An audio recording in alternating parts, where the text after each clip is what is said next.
to flagging potentially valid leads as fraud? What I've kind of comprised based on all the feedback I've gotten over the last 7 years of selling this is that the average fraud detection solution in the market has a 15% false positive rate, which means mismarking real people as fraud. So if you do that on a calculation of there's 25% of all traffic ends up being fraudulent and 15% that's being mismarked by another company is real traffic, because again, most of the fraud solutions are trying to vet out themselves and say, hey, look at all the fraud that I caught.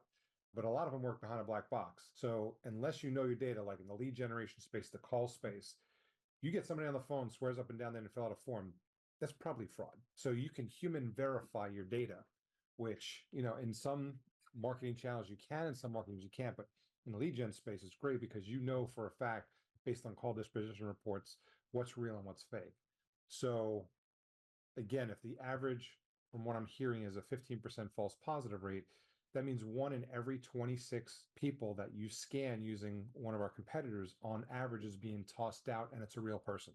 So that ultimately negatively impacts your buyer's journey, which is the exact opposite. And it'll cost you money, cost you potential retargeting marketing, cost you potential referrals coming from that. I mean, there's a lot of waste behind that. I've even gotten several reports from a competitor that has over 50% false positives.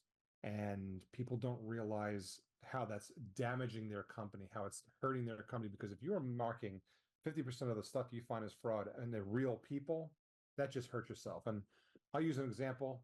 One of our writers was buying a product on a site that she's used to typically buying from. And for some reason, it wouldn't let her buy. And she's clicking around. She tried different browsers. And at the end of the day, she realized they think she's a bot. They won't let her make the purchase. So what did she do? She went to a competitor and bought the product and probably will be shopping that competitor moving forward.